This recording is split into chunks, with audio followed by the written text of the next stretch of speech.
सभी को नमस्कार। इस प्रेस वार्ता में हमारे बीच में कैबिनेट मंत्री सम्मान्य राज्यवर्धन सिंह जी, कैबिनेट मंत्री सम्मान्य जोगाराम जी और सभी प्रेस के भाइयों, माननीय मुख्यमंत्री श्री भजनलाल शर्मा जी की अध्यक्षता में आज मंत्रिमंडल एवं मंत्रिपरिषद की बैठक आयोजित की गई है, जिसमें पंचायत चुनाव एवं स्थानीय निकाय चुनाव वन स्टेट वन इलेक्शन की अवधारणा पर कराए जाने और किसानों की आय बढ़ाकर ग्रामीण अर्थव्यवस्था को मजबूत करने के लिए 2 नीतियों के अनुमोदन, ट्री आउटसाइड फॉरेस्ट पॉलिसी लाने, पर्यावरण संरक्षण एवं श्रम संबंधों से संबंधित कई महत्वपूर्ण फैसले आज लिए गए, जिसमें विकसित भारत जी राम जी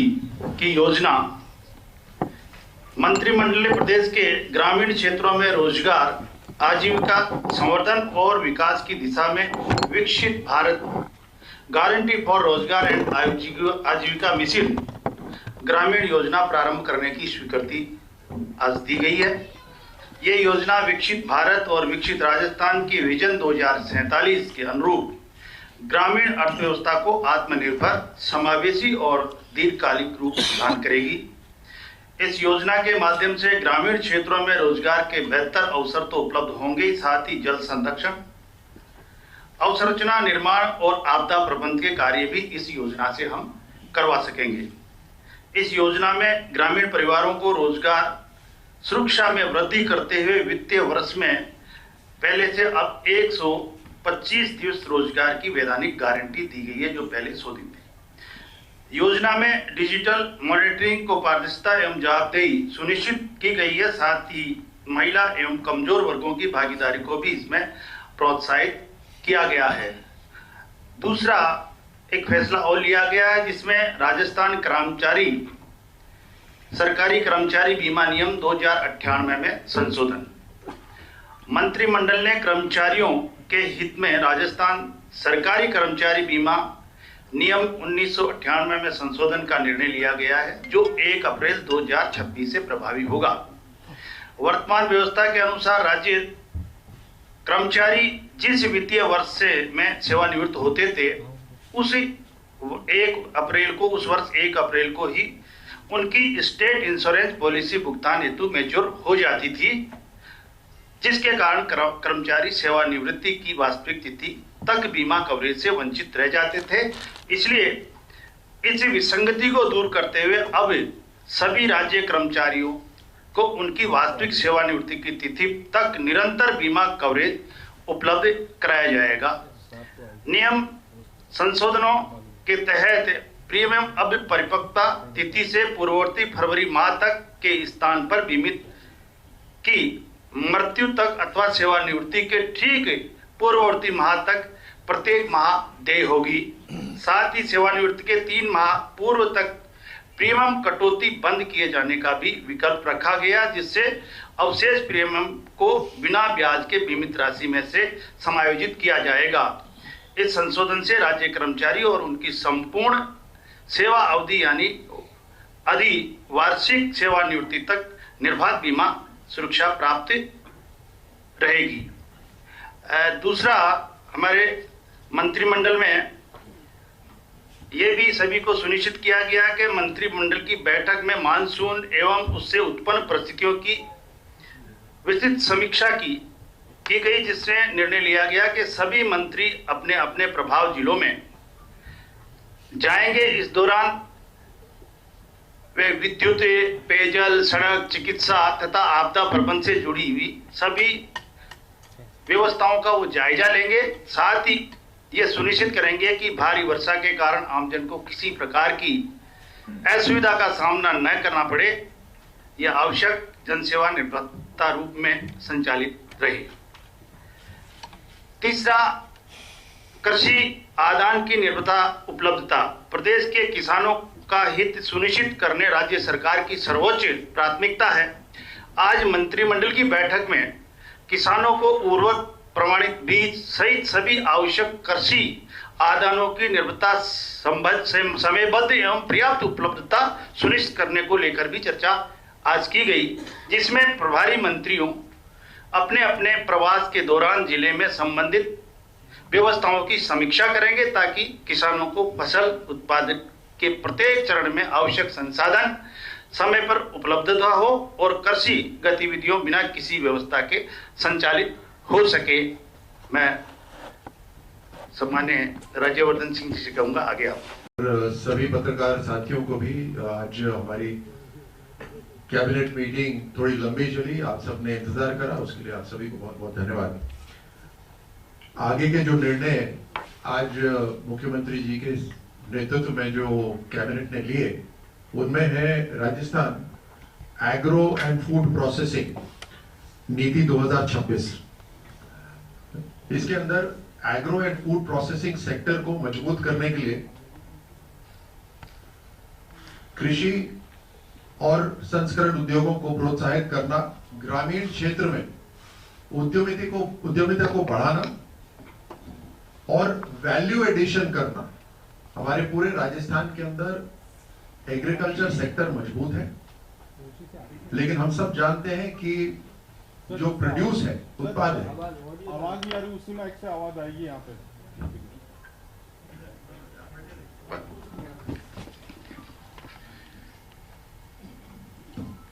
मैं वापस से आपको जो बिंदु और जो निर्णय हुए हैं आज कैबिनेट के अंदर, उनको विस्तार से आपको बतलाता हूं कि एग्रो एंड फूड प्रोसेसिंग 2026 नीति आज लाई गई। ये काफी लंबे समय बाद लाई गई है। राजस्थान का एग्रो बेस बहुत मजबूत है, लेकिन इसमें वैल्यू एडिशन नहीं हो पाता और ये सारा रॉ मटेरियल दूसरे प्रदेशों में जाता है।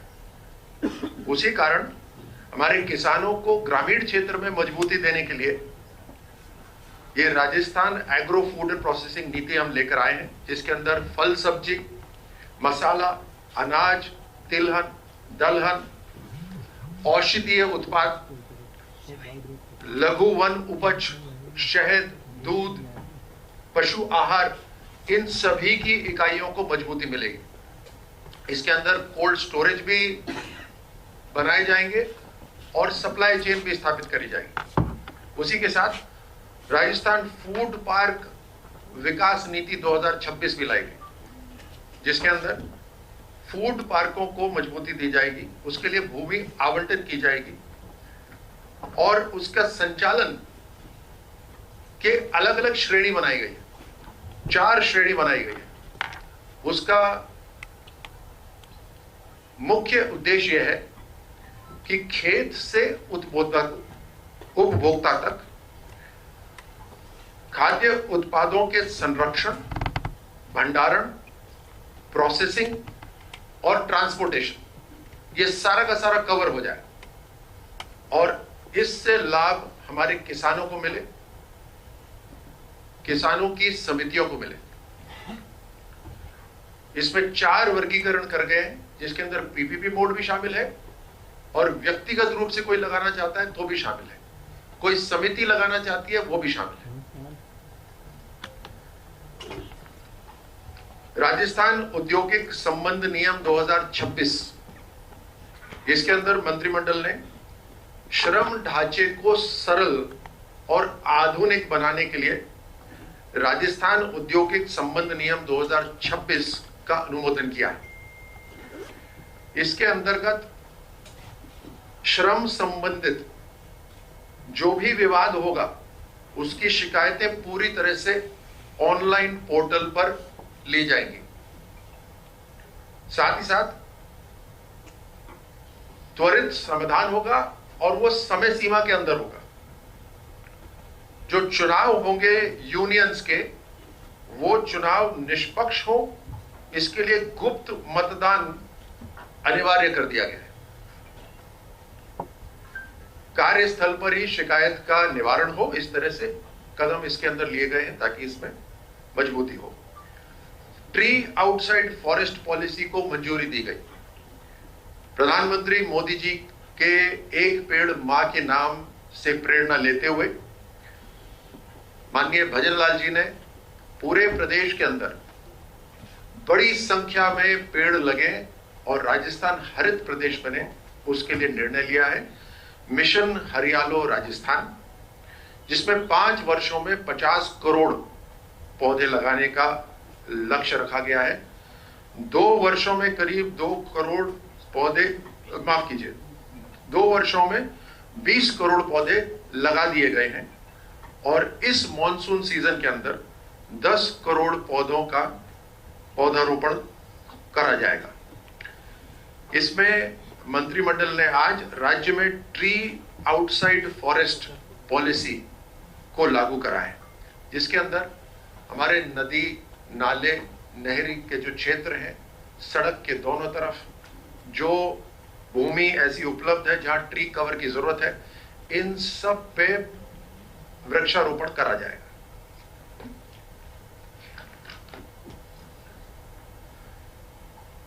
नमक खान विस्थापन हेतु डिस्टरबेंस चार्जेस के अंदर वृद्धि। आप सभी जानते हैं कि बालोतरा जिले के अंदर पचपदरा रिफाइनरी जब लगी, उससे करीब 198 नमक की खानों को डिस्टरबेंस हुआ और उनको वहां से विस्थापित किया गया। ये जो डिस्टरबेंस चार्ज था, ये पहले तकरीबन 5-5.5 करोड़ करा गया था, उसके बाद इसको बढ़ाकर तकरीबन 7 करोड़ करा गया। हमारी इंडस्ट्री विभाग ने इन नमक खानों के अंदर जो लोग काम करते हैं उनके साथ बैठक करी 2026 के ही मार्च के महीने में। कलेक्टर के साथ भी मीटिंग थी और मीटिंग करके उनकी जो रिक्वायरमेंट थी कि इसकी वृद्धि करी जाए, तो उसको 2025 के जो दरें हैं उसको ध्यान में रखते हुए तकरीबन 9.81 करोड़ कर दिया गया है। 2 सीमेंट प्लांटों को के लिए भूमि आवंटित की गई है। हमारे राजस्थान के पश्चिमी क्षेत्र के अंदर, जैसे पिछली बार कैबिनेट मीटिंग में भी बताया गया था, रिफाइनरी के साथ साथ अब सीमेंट प्लांट भी वहां पर आ रहे हैं, तो बड़े रूप में वहां पर रोजगार उपलब्ध होगा और एक इकोनॉमिक एक्टिविटी, एक आर्थिक व्यवस्था वहां पर मजबूत होगी। उसी को और आगे बढ़ाते हुए 2 कंपनियां हैं जिनको वहां सीमेंट प्लांट के लिए भूमि आवंटन करी गई है। एक है messrs star cement north east limited, इसको जैसलमेर जिले की तहसील रामगढ़ के ग्राम जोगा एवं सोनू में करीब 254 हेक्टेयर भूमि, औद्योगिक भूमि का आवंटन करा गया है। तकरीबन 6,200 करोड़ रुपए इसके अंदर निवेश करेंगे। दूसरी जो कंपनी है वो है मेसर्स अल्ट्राटेक सीमेंट लिमिटेड, जिन्हें जैसलमेर के जिले के ग्राम लीला पारेवार में करीब 107 हेक्टेयर भूमि का आवंटन करा गया है। निश्चित रूप से रिफाइनरी और ये सीमेंट प्लांट आने से वहां पर रोजगार में वृद्धि होगी और भी इकोनॉमिक एक्टिविटी मजबूत होगी। उसी के साथ साथ अक्षय ऊर्जा, स्वच्छ ऊर्जा को और आगे बढ़ाने के लिए राजस्थान एकीकृत स्वच्छ ऊर्जा नीति 2024 में संशोधन करा गया है। आज मंत्रिमंडल के निर्णय के हिसाब से मैं आपको यह भी बतलाना चाहूंगा कि राजस्थान आज के समय में पूरे देश में प्रथम स्थान पर है सौर ऊर्जा क्षमता में। 49,000 मेगावाट की क्षमता, अक्षय ऊर्जा क्षमता की परियोजनाएं हमने स्थापित कर दी है और हमारा लक्ष्य है कि 2030 तक 125 गीगावाट तक स्वच्छ ऊर्जा लगा दी जाए। इसके अंदर खास तौर से हमने बैटरी स्टोरेज परियोजना को प्रोत्साहन दिया है। बैटरी परियोजना आपकी जो सोलर एनर्जी है, जो रिन्यूएबल एनर्जी है, उसकी समय सीमा बढ़ा देती है। जब अंधेरा भी होता है उसके बावजूद भी आपके पास उस बैटरी से पावर सप्लाई लगातार आता है। इसी के साथ आज मंत्रिमंडल की बैठक में हर घर तिरंगा अभियान की भी सहमति हुई, जहां एक राष्ट्रव्यापी अभियान के साथ राजस्थान भी जुड़ेगा हर घर तिरंगा 2026 में हम सब भाग लेंगे। राष्ट्रगीत वंदे मातरम को भी तकरीबन 150 वर्ष हो गए हैं और इसलिए 9 तारीख से लेकर 17 अगस्त तक, 9 से 17 अगस्त तक पूरे सप्ताह इस कार्यक्रम को उमंग से मनाया जाएगा। हर घर तिरंगा समारोह में वंदे मातरम का सामूहिक गायन भी किया जाएगा। इसमें लोग अपने घर पर, अपनी गाड़ियों पर, रैली में तिरंगे को लहराएंगे और गर्व की अनुभूति का महसूस करेंगे। अब मैं आग्रह करूंगा कि जोगाराम जी कैबिनेट मीटिंग के जो और महत्वपूर्ण विषय हैं वो आप तक पहुंचाएं। मित्रों, बहुत बहुत नमस्कार। मेरे दोनों वरिष्ठ साथियों ने आज की हमारी मंत्रिमंडल की बैठक में जो महत्वपूर्ण निर्णय लिए गए उसकी जानकारी दी। उस निर्णयों में एक निर्णय यह भी है कि पूर्ववर्ती समय में हमारा जो पंचायत राज और स्थानीय निकाय के चुनाव है, नगर निकाय के चुनाव है, वो लंबे अंतराल के बाद करवाने के कारण करीब 2 वर्ष में पूरे हुए और कई पंचायत राज निकाय की जो चुनाव की अवधि है उनका निर्धारित कार्यकाल में पूरा हो गया और कई का अभी आने वाले नवंबर तक पूरा होना है। लेकिन हमारे यशस्वी मुख्यमंत्री आदरणीय भजनलाल जी का प्रारंभ से ही मत था, उनका संकल्प था और उन्होंने बजट में भी इसको दोहराया कि हम 1 स्टेट 1 इलेक्शन की अवधारणा को यथासंभव पूरी कोशिश करके पूरा करेंगे। और इसी के आधार पर उनका ये भी मानना है कि लंबे समय तक चुनाव प्रक्रिया अपनाने से हमारे जो विकास के कार्य अवरुद्ध होते हैं, अनावश्यक खर्चा होता है। हमारे राजस्थान सरकार के जो कर्मचारी है वो इलेक्शन की ड्यूटी में लग जाते हैं, तो उनका जो दिन प्रतिदिन का कार्य है, उनकी जो ड्यूटी है उससे उनका व्यवधान होता है। हमारे जो पुलिस अधिकारी है, आरएसी अधिकारी है, अन्य अधिकारी, वो भी अलग अलग स्थानों पर अलग अलग टाइम डेपुट होते हैं, तो उनको भी आना जाना खर्चा होता है, ड्यूटी में व्यवधान होता है और लंबे समय तक अनावश्यक इलेक्शन में लटकाने जो आपसी प्रेम भाव होता है उसमें भी कहीं न कहीं हास होता है। इन सब को ध्यान में रखते हुए 2024-25 के बजट में ये स्पष्ट रूप से घोषणा की गई थी कि हम स्थानीय निकाय पंचायत राज के चुनाव यथासंभव 1 स्टेट 1 रजिस्ट्रेशन की अवधारणा पे आधार पर करवाएंगे। और आज मंत्रिमंडल की बैठक में इसी को दोहराया गया है और ये तय किया गया है कि हमारे जो पंचायत राज के चुनाव है या हमारे जो नगर निकाय के चुनाव है, हम एक ही साथ शुरू करेंगे और जब पूरे हो जाएंगे तो एक साथ पूरे करेंगे। तो हमारी जो ये अवधारणा है 1 स्टेट 1 इलेक्शन की, वो पूरी होगी। साथ ही साथ हमारे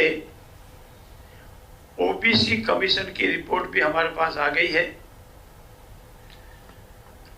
पूर्व में महाराष्ट्र के केस में माननीय सर्वोच्च न्यायालय ने मार्च 2021 में ये स्पष्ट निर्णय पारित किया था कि यदि कोई सरकारें ओबीसी वर्ग को आरक्षण का लाभ देना चाहे तो एक स्वतंत्र रूप से ओबीसी कमीशन का गठन करें और ओबीसी कमीशन को गाइडलाइन दी थी कि त्रिस्तरीय वो इस तरह से जांच करें, वो रिपोर्ट सरकार के पेश करें और सरकार उस रिपोर्ट को स्वीकार करने के उपरांत जो 50% की सीलिंग लिमिट है एससी, एसटी और ओबीसी उसके अंदर रहते हुए ओबीसी वर्ग की जातियों को उनका आरक्षण का लाभ दे। हमारे ओबीसी कमीशन की रिपोर्ट आने के बाद अब हम चुनाव के लिए जो एससी, एसटी का जो आरक्षण है वो जनसंख्या पर आधारित है। जो ओबीसी कमीशन ने हमको रिपोर्ट दी उसके आधार पर इन वर्गों का भी आरक्षण होगा और चुनाव में जो यथासंभव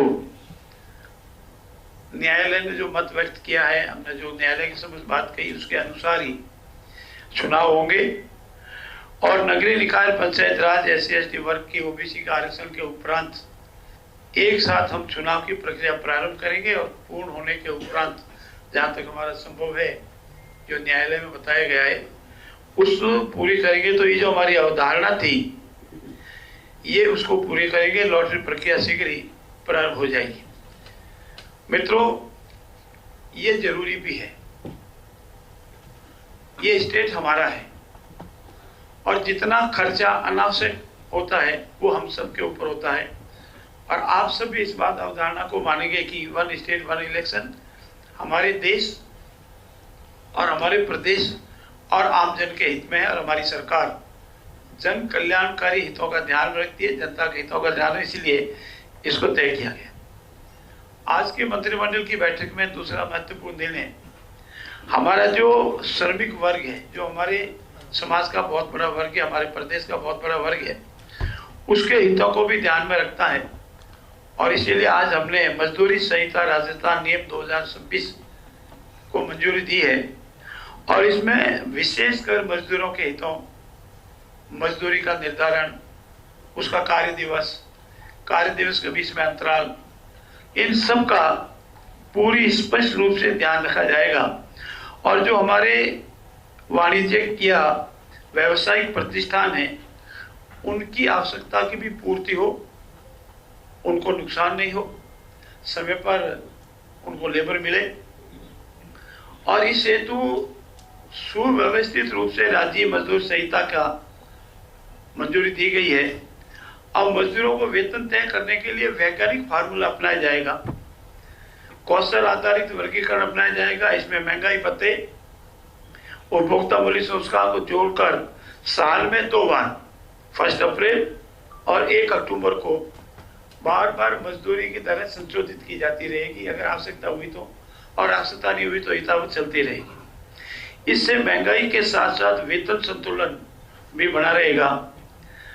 सामान्य कार्य दिवस के लिए जो निश्चित घंटे हैं, जो अवधि है, उसमें आराम और अंतराल रात्रि शिफ्ट में काम करने वाले कर्मचारियों की सुरक्षा हेतु भी प्रावधान किए गए हैं। और साथ साथ ये भी तय किया गया है कि हमारा मजदूर अनावश्यक रूप से लंबे समय तक कार्य नहीं करे और 48 घंटे सप्ताह में निर्धारित किए गए हैं। और 6 दिवसीय कार्य योजना में अवधि, विश्राम, अंतराल सहित अधिकतम 10.5 घंटे प्रतिदिन होगी। और 7वां दिन सवैतनिक अवकाश रहेगा। मित्रों, ये सब हमारे जो समाज का महत्वपूर्ण अंग है, मजदूर, श्रमिक, जो हमारा साथी है, परिवार का मेंबर है, उसके लिए किया गया है। लगातार 5 घंटे के बाद आधे घंटे का विश्राम का अंतराल का प्रावधान किया गया है। और अवकाश कार्य के अलावा अगर ओवर टाइम करता है तो अलग से उसका वेतन दिया जाएगा। नियोक्ता के लिए वेतन पर्ची देना अनिवार्य किया गया है, ताकि आजकल कई शिकायतें आती है कि वेतन अमुक तरीका दिया गया है, उसको कागजों में अमुक तरीके से बता दिया गया है। ऐसा नहीं होगा। वेतन से होने वाली कटौतियों की सीमा व डिजिटल रजिस्टर में नियमों स्पष्ट प्रावधान किया गया है। सब इसीलिए किया गया है कि हमारा जो मजदूर भाई है उसके हितों की सुरक्षा हो और वो अपनी क्षमता के अनुसार कार्य भी करे और पारिश्रमिक भी प्राप्त करे। मित्रों, जैसा अभी आदरणीय राज्यवर्धन सिंह ने बताया, ऊर्जा स्रोत में हमारा राजस्थान हमारे देश में अग्रणी भूमिका निभा रहा है और उसको दिनों दिन बढ़ाना भी है। प्रदेश में अक्षय ऊर्जा उत्पादनों को बढ़ावा देने के लिए आज 922 मेगावाट की 3 सौर परियोजनाओं के लिए भूमि आवंटन के प्रस्तावों को मंजूरी दी गई है। इन प्रस्तावों में बीकानेर की तहसील पूगल के ग्राम भवानीपुरा में 22 मेगावाट की परियोजना के लिए लगभग 44 हेक्टेयर भूमि, जैसलमेर जिले की तहसील फतेहगढ़ के ग्राम रणदा में 200 मेगावाट उत्पादन क्षमता के लिए 324 हेक्टेयर एवं 700 मेगावाट की परियोजना के लिए जैसलमेर की उपनिवेश तहसील नासना के ग्राम बोडाना में 1678 हेक्टेयर भूमि सशर्त आवंटन की स्वीकृति दी गई है। और ये परियोजनाएं देश में ऊर्जा उत्पादन में आत्मनिर्भर बनाने के लिए बहुत बड़ा मील का पत्थर साबित होगी। और इस दिशा में इन क्षेत्रों को समयबद्ध कार्य योजना के तहत स्थापित करना, प्रोडक्शन देना, हरित क्रांति को भी ध्यान में रखना, इन सब बातों को ध्यान में रखा गया है। मित्रों, इसके अलावा राजस्थान भू राजस्व नवीनीकरणीय ऊर्जा स्रोतों पर आधारित नियम 2007 में संशोधन किया गया। ये नियम बने हुए जिसमें ऊर्जा क्षेत्र में जो भूमि आवंटन करने उसके नियम है, जिस नियम का नाम है राजस्थान भू राजस्व नवीनीकरणीय ऊर्जा स्रोतों पर आधारित नियम 7। इसमें संशोधन किया गया है और इसमें यह प्रावधान जोड़ा गया है कि सौर, पवन, बायोमैस जैसी गैर पारंपरिक नवीनीकरण ऊर्जा परियोजनाओं हेतु भूमि आवंटन के लिए हमारा जो एग्जिस्टिंग नियम है उसमें अब परियोजनाओं की भूमि के लिए 10% भूमि वृक्षारोपण के लिए आरक्षित करना अनिवार्य किया है। जैसा अभी वरिष्ठ साथी ने बताया, हरियाणा और राजस्थान एक पेड़ माँ के नाम, और हमारा जो टोटल वन क्षेत्र है उसको कैसे बढ़ाया जाए।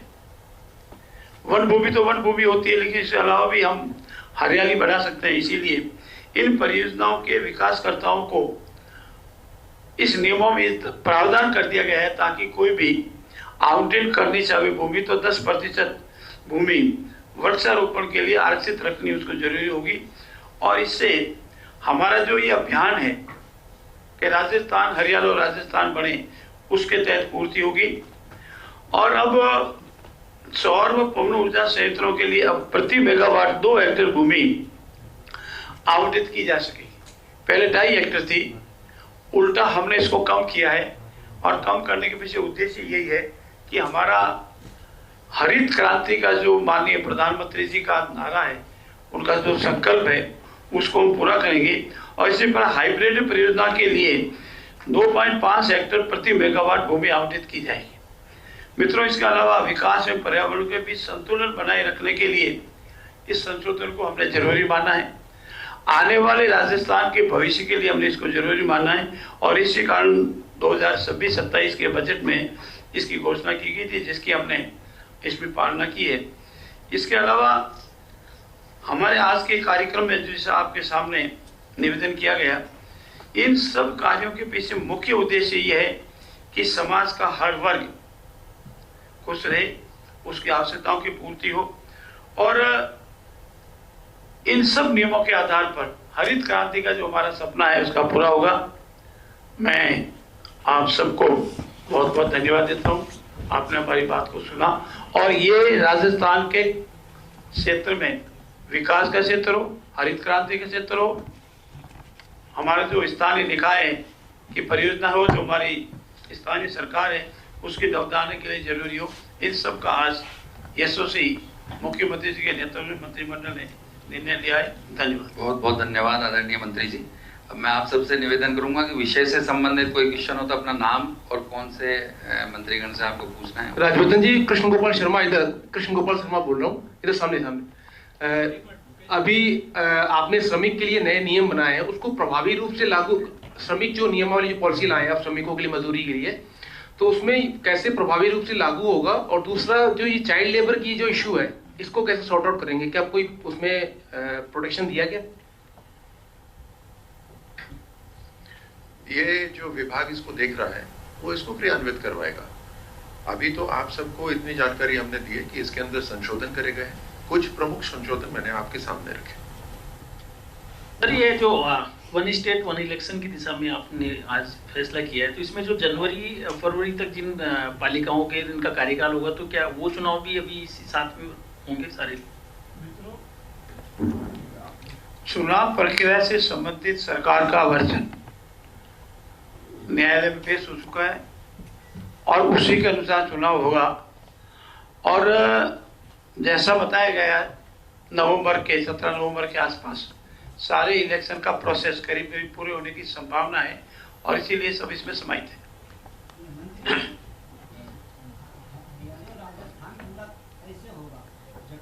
विभाग ने पिछले बार ने जो टारगेट दिए थे वही कोई भी विभाग पूरा नहीं कर पाया है, तो ये तो एक कहावत साबित हो रहा है कि एक पेड़ माँ के नाम और पहाड़ और जंगल माफिया के नाम।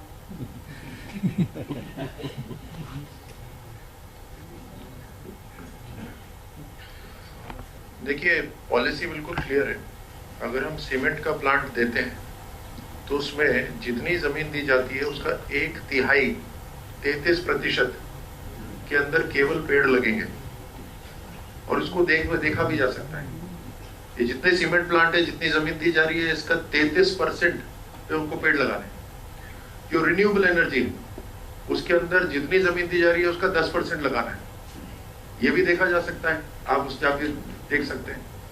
अभी जो लक्ष्य रखा गया है जिसके अंदर ट्री आउटसाइड फॉरेस्ट को तो बढ़ा नहीं सकते क्योंकि सीमा निर्धारित है, लेकिन कम से कम फॉरेस्ट के जो गुण हैं उनको अगर आप भी कम्युनिटी सर्विस में अगर सेवा करें और हम भी सरकार के रूप में करें तो उसको इसमें बदलाव लाया जा सकता है।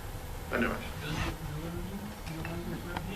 सवाल आपसे था, जो चुनाव प्रक्रिया है क्योंकि नवंबर तक पूरी करनी है, तो आपने कोर्ट में भी जानकारी दे दी है। लॉटरी की जो प्रोसेस है, क्या उम्मीद करें कब तक कंप्लीट हो जाएगी? लॉटरी का प्रोसेस चूंकि ओबीसी कमीशन की रिपोर्ट आ गई है, इसकी स्टडी हो रही है और जो सुझाव ओबीसी कमीशन ने दिया उसके शीघ्र ही लॉटरी की प्रक्रिया शुरू होने वाली है। मोटे मोटे तौर पर कुछ बहुत छोटा मोटा। तो कैबिनेट की मीटिंग के बाद यहां ब्रीफिंग दी जा रही है कि कैबिनेट में कौन से अहम फैसले लिए गए, जिसमें कहा गया कि पंचायत और निकाय चुनाव पर चर्चा हुई, वन स्टेट वन इलेक्शन पर अनुमोदन हुआ। शहरी निकाय पंचायती राज चुनाव होंगे वन स्टेट वन इलेक्शन के आधार पर ही। इसके अलावा फॉरेस्ट पॉलिसी को भी हरी झंडी मिली है। आजीविका मिशन ग्रामीण को शुरू करने को लेकर भी अनुमोदन बैठक में किया गया। ग्रामीण परिवार को रोजगार सुरक्षा में वृद्धि होने से अब 125 दिवस की वैधानिक गारंटी मिलेगी। राजस्थान सरकारी कर्मचारी बीमा अधिनियम में भी बदलाव किया गया है। वहीं राजकीय कर्मियों के बीमा नियम में संशोधन किया गया। जिस वर्ष से सेवानिवृत्त हुए थे उसकी 1 अप्रैल से मिलती थी ये राशि। ऐसे कई अहम फैसले हैं, महत्वपूर्ण फैसले हैं जो भजनलाल कैबिनेट की बैठक में लिए गए और उन फैसलों को लेकर जानकारी यहां पर दे रहे थे कैबिनेट मिनिस्टर्स। और चले, इंतजार यही था कि आखिर क्या कुछ होता है, क्योंकि ओबीसी आयोग ने रिपोर्ट भी सौंपी है, जिसके बाद भी इंतजार था कि कैबिनेट में इसे लेकर, क्योंकि चर्चा